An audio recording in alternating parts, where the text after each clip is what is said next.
Hey, xin chào các bạn. Chào mừng các bạn đã quay trở lại với channel của tôi. Trong video clip ngày hôm nay thì chúng ta lại tiếp tục quay trở lại với cái tài khoản mà mình đã có một cái buổi review cách đây hơn 20 ngày, là lần đầu tiên trên cấp độ 4. Và cái tài khoản này được định hướng là chơi không quân ngay từ trong những giai đoạn đầu tiên khi đặt chân lên cấp độ 4. Và chúng ta sẽ cùng xem sau 26 ngày ở trên mùa giải đầu tiên của bản đồ cấp độ 4 thì cái tài khoản này nó đã phát triển được đến đâu và nó đạt được những cái gì. Ok. Rồi thì trước tiên thì mình vẫn muốn khoe cho các bạn một vài cái báo cáo chiến đấu mà anh chàng này có lưu trữ lại để chúng ta thấy một cái hướng đi theo hướng không quân từ đầu nó có lợi thế như thế nào. Đây là những cái báo cáo chiến đấu rất gần đây mà anh chàng này có được từ các cái trận đánh ở trên bầu trời, nơi chiếc tiêm kích của anh ta đang thể hiện cái chỉ số tiêu diệt và mất đi đang là khá tốt trong các cái báo cáo chiến đấu này. Ok, mình sẽ show cho các bạn xem lần lượt từng cái báo cáo chiến đấu.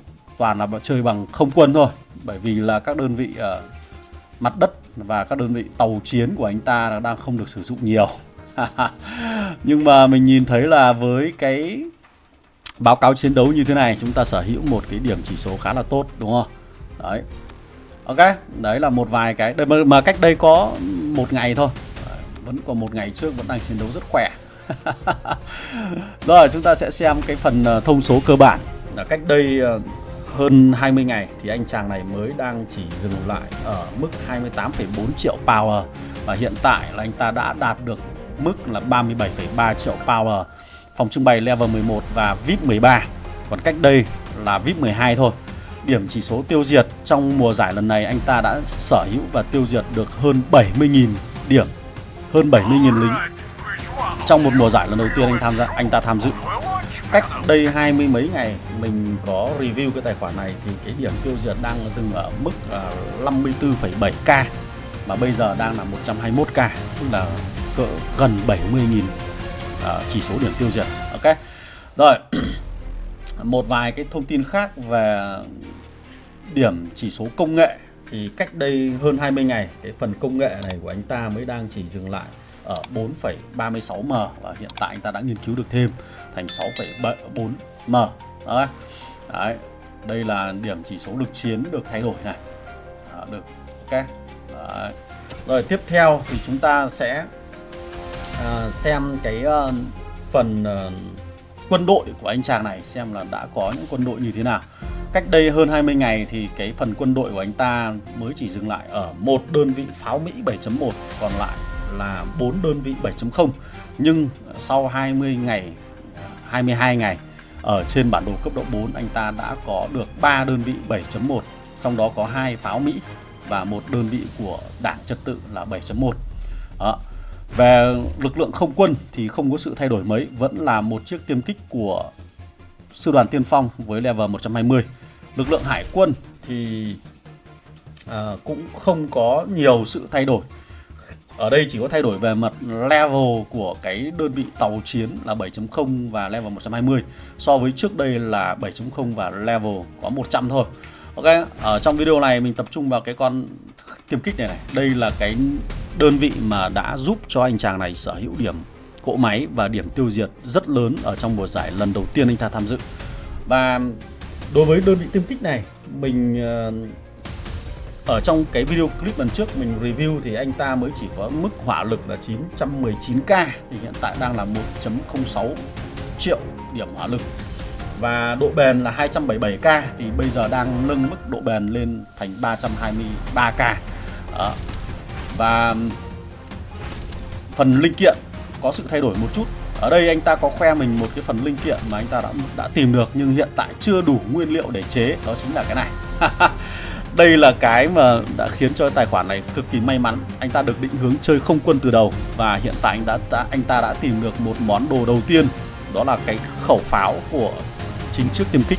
Nó sẽ giúp cho chiếc đơn vị tiêm kích này cực kỳ khỏe, nhưng mỗi tội là chúng ta sẽ cần phải có rất nhiều các cái phần linh kiện này để chế ra các cái đồ đạc mà chúng ta cần.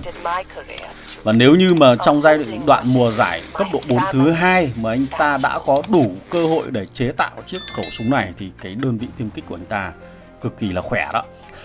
Ok.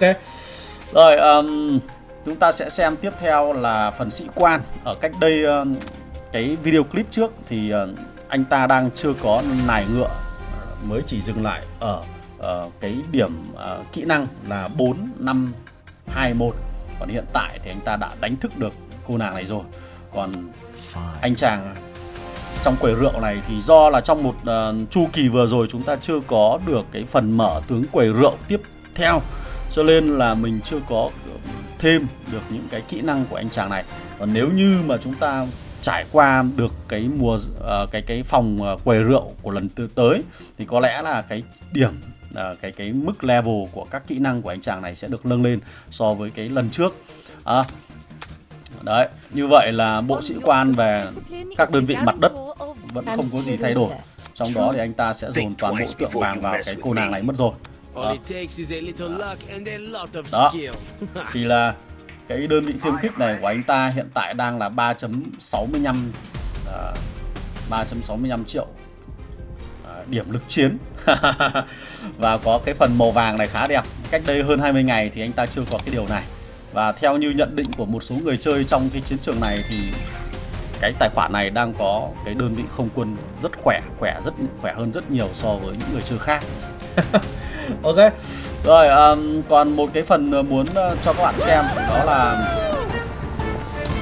chỉ số về cái các cái hiệu ứng có lợi được cộng thêm. Ví dụ phần hỏa lực là 63% này, sát thương là 57%. So với cái video clip mình có review lần trước thì anh ta đang là 46% và bây giờ tăng được thêm 11% nữa, lên đến mức sát thương là 57%.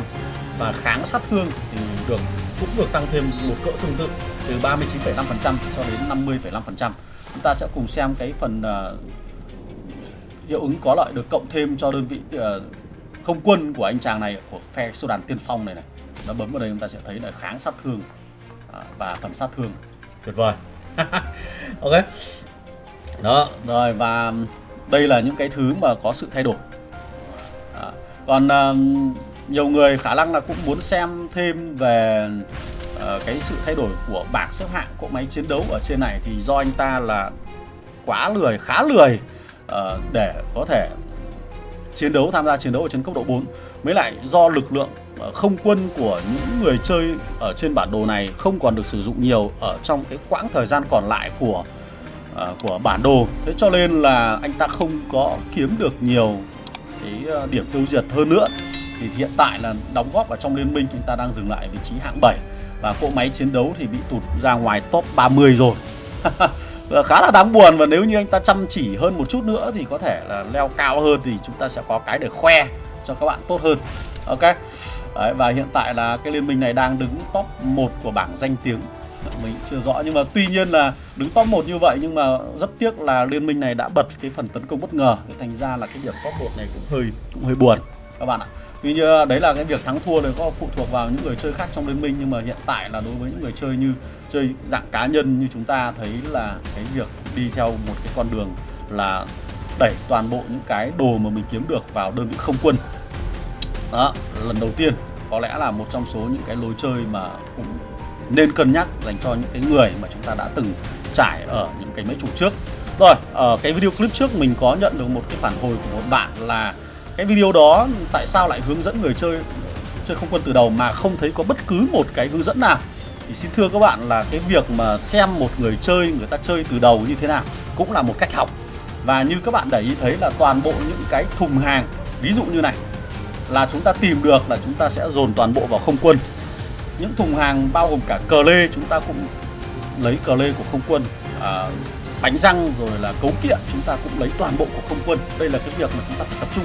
Thậm chí là phần tượng vàng đây này, là các bạn có được tượng vàng chúng ta cũng dồn toàn bộ tượng vàng vào tướng không quân. Rồi tướng quầy rượu là anh chàng hắc sắc này cũng là cái sĩ quan đầu tiên mà chúng ta chọn ở trong quầy rượu. Đây chính là cái hướng dẫn chơi dành cho các bạn đấy chứ. Đó, không phải là mình không nói nhưng mà chúng ta nhìn thấy là người ta chơi như thế. Thì đấy là một trong số những cái cách mà chúng ta có thể học tập được. Còn dĩ nhiên là nhiều bạn là cứ cần phải mình nói ra và phân tích một cách cụ thể và hướng dẫn chi tiết, giống như là 1 cộng 1 bằng 2, 1 cộng 2 bằng 3 vậy thì mới hiểu được. Thì thôi cái đấy thì chúng ta sẽ tính sau. Ok. Rồi, và một cái điểm nữa là chúng ta lưu ý ở trong trò chơi game này nó có một cái sự kiện này, mình lại phải nói thêm để cho các bạn, những bạn nào mà đang học theo kiểu cầm tay chỉ việc cứ 1 + 1 = 2 và dạy một biết một thôi ấy, nói một biết một, thì chúng ta nên chú ý đến cái sự kiện này. Đây này, thì khi mà chúng ta có cái thùng hàng này là các bạn sẽ có cơ hội để lựa chọn bất kỳ một cái mảnh linh kiện của một đơn vị không quân, thì chúng ta nên lựa chọn nó thay vì chúng ta lựa chọn của một đơn vị lục quân. Đấy là cái thứ nhất. Cái thứ hai là chúng ta sẽ có những cái sự kiện là máy xèng. Trong đó có sự kiện là máy xèng. Cái này hiện tại là chúng ta chưa có sự kiện này, nhưng mà các bạn cứ tích lũy vàng. Đó, chúng ta tích lũy đủ được một số lượng vàng là khoảng cỡ gần 365k vàng là chúng ta sẽ có cơ hội tham gia vào sự kiện máy xèng. Đó là chúng ta lại có cơ hội nhận được cái phần linh kiện vàng cộng rồi. Đấy là những cái cách mà chúng ta tập trung cho cái đơn vị không quân của mình. Ok. Rồi, ngoài ra thì còn nhiều lắm, nhưng mà chúng ta cứ nhìn vào những cái giai đoạn đầu này đã, sau đó chúng ta bám sát vào những cái người chơi như thế này để chúng ta tiếp tục phát triển cái tài khoản của chúng ta lên.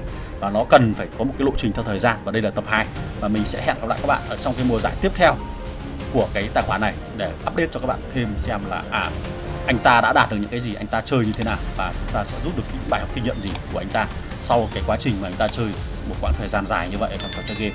Ok. Rồi, video clip của mình sẽ tạm dừng tại đây. Hẹn gặp lại các bạn ở trong các video clip tiếp theo. Còn bây giờ chào tạm biệt và hẹn gặp lại các bạn ở trong các video clip. Goodbye.